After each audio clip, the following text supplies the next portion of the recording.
If you feeling anxious, depressed, lost and broken, then God sends this video especially for you. क्योंकि आज मैं आपको बताऊंगी that God is trying to tell you something. He is trying to protect you for every time. तो फटाफट से मेरे channel को सब्सक्राइब कर लीजिए and let's get started. I am sure आपने पहले ये वाली स्टोरी कहीं ना कहीं ज़रूर सुनी होगी। एक राजा होता है जो शिकार खेलने जाता है और शिकार खेलते खेलते बाई चांस उसी की तलवार से उसका अंगूठा कट जाता है। और उनके साथ उनका एक मंत्री होता है जो राजा से कहता है आप फिक्र मत करो, हर चीज़ के पीछे कुछ अच्छा छुपा होता है, आपके साथ अच्छा हुआ। तो अगर भगवान ने आपका अंगूठा काट दिया तो इसमें ज़रूर आपके लिए कोई ना कोई अच्छाई होगी। तब राजा को बहुत गुस्सा आया और राजा ने उस मंत्री को जेल खाने में बंद करवा दिया। अब कुछ दिनों बाद राजा शिकार खेलने जंगल गया। अब शिकार खेलते खेलते बाई चांस एक आदिवासी ग्रुप ने राजा को बंदी बना लिया, क्योंकि आदिवासी ग्रुप को अपना एक रिचुअल करना था, उनको वहाँ पर एक नर बलि देनी थी, इसलिए उन्होंने राजा को बंदी बना लिया। अब राजा को ये तो क्लियर हो गया था कि अब वो किसी भी कीमत पे बचने वाला नहीं है, ये लोग उसकी बलि दे देंगे। तभी अचानक से उस आदिवासी ग्रुप का एक मेंबर राजा को देखता है और देखता है इसका तो एक अंगूठा नहीं है और बलि के लिए पूर्ण इंसान की ज़रूरत होती है, मतलब जो पूर्ण हो, जिसका शरीर का एक भी अंग कटा हुआ ना हो। तो वो इंसान बोलता है कि हम राजा की बलि नहीं ले सकते क्योंकि ये अपूर्ण है, और वो राजा को छोड़ देते हैं। तभी राजा को अचानक से अपने उस मंत्री की बात याद आती है जब राजा का अंगूठा कटा था और उस मंत्री ने बोला था कि राजा जी जो होता है अच्छे के लिए होता है। तो कभी कभी भगवान हमें बड़ी मुसीबत से, बड़ी प्रॉब्लम से बचाने के लिए छोटी छोटी प्रॉब्लम्स दे देते हैं, बट हम कभी इस बात पर फोकस ही नहीं करते हैं। बट आई एम श्योर ये वीडियो देखने के बाद आप ये साइन कभी इग्नोर नहीं करेंगे। So here are 5 signs that God is trying to protect you. Unexpected people left your life. So suppose कि आपका कोई दोस्त या आप किसी रिलेशनशिप में थे या फिर आपका कोई रिलेटिव जिससे आप बहुत क्लोज थे, वो सडनली आपकी लाइफ से चला जाता है बिना किसी क्लोजर के। उस टाइम बुरा तो बहुत फील होता है क्योंकि आप उससे बहुत क्लोज थे, बट आपको ये बात समझनी होगी कि एज ह्यूमन हमको जो चीज़ नहीं दिखाई देती है ना, वो चीज़ भगवान को दिखाई दे रही होती है। जब यूनिवर्स को लगता है ना कि ये इंसान हमारी लाइफ में आगे चल के प्रॉब्लम्स क्रिएट करेगा या हमें हर्ट करेगा, तो यूनिवर्स ऐसे सर्कमटेंसेस क्रिएट करता है ना कि या तो वो इंसान ऑटोमेटिकली आपकी लाइफ से चला जाता है या फिर आप उसे छोड़ देते हैं। बट हम इतने थैंकलेस होते हैं ना कि हम इन सब चीज़ों में पॉजिटिविटी नहीं देख पाते हैं और उल्टा भगवान से ही क्वेश्चनिंग करने लगते हैं। मतलब अपना माइंडसेट ऐसा रखो ना कि अगर कुछ भी हो रहा है तो इसमें मेरे लिए कुछ ना कुछ तो अच्छा ही है, क्योंकि अगर इस चीज़ से हमारे लिए 1% भी कुछ अच्छा हो रहा होता ना, तो ये चीज़ कभी यूनिवर्स या भगवान हमारी लाइफ से नहीं हटाते। So have faith in God. So just keep counting your blessings, और भगवान आपको ऐसी ऐसी चीज़ देगा ना जो आपने कभी एक्सपेक्ट भी नहीं की होंगी। Your gut feeling is louder than ever.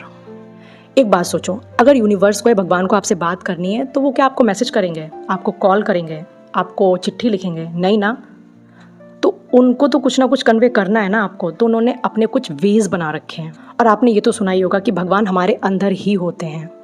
और मेडिटेशन क्या होता है? मेडिटेशन भी यही होता है, हमारा अपने अंदर ध्यान लगाना, जिससे हम अपनी गट फीलिंग को क्लियरली समझ पाएँ। गट फीलिंग का मतलब यही है कि हमारे अंदर से जो आवाज़ें आ रही हैं हम उनको कहीं ना कहीं कनेक्ट कर पाएँ और समझ पाएँ चीज़ों को। और आपकी गट फीलिंग का एक ही मतलब होता है, your gut feeling is literally the words of God for you. और इसके तो बहुत सारे प्रैक्टिकल एग्जाम्पल्स भी हैं आपके सामने।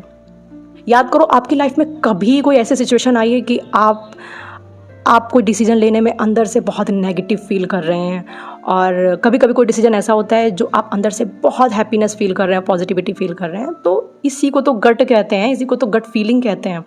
और हम बहुत बार अपनी गट फीलिंग को इग्नोर कर देते हैं, जो हमारे लिए आगे चल के सही नहीं होता। तो लाइफ में अगर किसी इंसान को लेके, किसी चीज़ को लेके आपकी गट फीलिंग स्ट्रांग हो रही है ना, इन पॉजिटिव वे और नेगेटिव वे, तो आपके लिए वो डिसीजन लेना कितना भी अनकंफर्टेबल हो, बट आप अपनी गट फीलिंग को इग्नोर ना करो, बिल्कुल भी नहीं, क्योंकि ऐसा करके you literally be disappointing to God. Sign number 3, same problems happening again and again. आप बार बार टॉक्सिक रिलेशनशिप में फंस जाते हो, बार बार टॉक्सिक सिचुएशंस में फंस जाते हो, बार बार फेल हो जाते हो। अब यहाँ पर बात क्या आती है ना कि भगवान आपको बार बार कुछ समझाना चाह रहे होते हैं और आप समझने के लिए तैयार नहीं होते हैं, इसीलिए आप बार बार सेम पैटर्न में, सेम टॉक्सिक चीज़ों में फंसते रहते हैं और फेल होते रहते हैं। God wants you to have faith in him. Just meditate as much as you can, try to build a connection with God, क्योंकि वहीं से सारे आंसर आएंगे। At the end just surrender your self to God. Sign number 4, you are experiencing a lot of issues. बहुत सारी problems अचानक से आपके साथ होने लगती हैं। आप किसी ऐसी सिचुएशन में फंस जाते हैं जहाँ से निकलना आपके लिए बहुत मुश्किल हो जाता है। आपकी ग्रोथ रुक जाती है, आप फंस जाते हैं एक जगह पे। Then this might be God's way to tell you कि आपसे कोई ना कोई बड़ी गलती हुई है, या तो आपने किसी को हर्ट किया है, या फिर आपने कोई प्रॉमिस किया था जिसको पूरा नहीं किया है। आपने किसी को डिसरिस्पेक्ट किया है, आपने किसी को हर्ट किया है, किसी से किया हुआ प्रॉमिस पूरा नहीं किया है। तो आप ऐसी सिचुएशन में फंस जाते हैं जहाँ से बाहर निकलने का आपको कोई रास्ता नहीं दिखता। अगर आपसे कोई गलती हो गई है तो उसके लिए आप सॉरी मांग सकते हैं। आपने किसी को प्रॉमिस किया है तो वो प्रॉमिस पूरा कर सकते हैं। और ऐसा नहीं होता है कि आपने आज सॉरी मांगा या फिर आज आपने अपना प्रॉमिस पूरा कर दिया तो कल सारी चीज़ें सेटल हो जाएंगी। ऐसा नहीं होता है। हर चीज़ का अपना एक प्रोसेस होता है। और जिस दिन यूनिवर्स को लगेगा ना कि आप जेन्युइनली बुरा फील कर रहे हैं या फिर आपको जेन्युइनली रिग्रेट फील हो रहा है, आप चाहते हो खुद को चेंज करना, आप चाहते हो इन चीज़ों से निकलना, उस दिन यूनिवर्स ऐसे सर्कमटेंसेस बना देगा कि आप उन चीज़ों से ऑटोमेटिकली बाहर आ जाएंगे, या फिर आपको ऐसे रास्ते दिखने लगेंगे जिन पे चल के आप उन चीज़ों से बाहर आ जाएंगे। So just faith in God. And number 5, the most important, suddenly you are motivated to change your life. अचानक से आपके अंदर फीलिंग आ रही है पुराने पैटर्न्स को तोड़ने की, अपने लिए कुछ बहुत अच्छा करने की। आपको अपनी बैड हैबिट्स को छोड़ना है, अपने आप को प्रोडक्टिव बनाना है। Trust me, this is not random thought, this is divine intervention. Now you finally want to change them. आप अपने पुराने टॉक्सिक रिलेशनशिप से आप बाहर आना ही चाहते हो एट एनी हाउ। आप अपने पुराने पैटर्न को अब तोड़ना ही चाहते हो। अब बस बहुत हो गया, और इसके लिए आप अंदर से इंटरनली बहुत ज़्यादा मोटिवेटेड फील कर रहे हो। तो ये साइन है यूनिवर्स का आपके लिए। आपको बस ये 3 चीज़ें करनी है। Take first step, be grateful and just faith in God. And trust me, एक दिन आपको अपने ऊपर बहुत प्राउड फील होगा।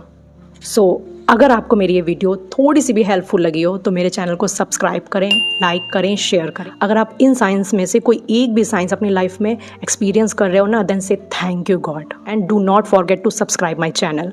सो मिलते हैं हमारी नेक्स्ट वीडियो में। तब तक के लिए bye bye and take care.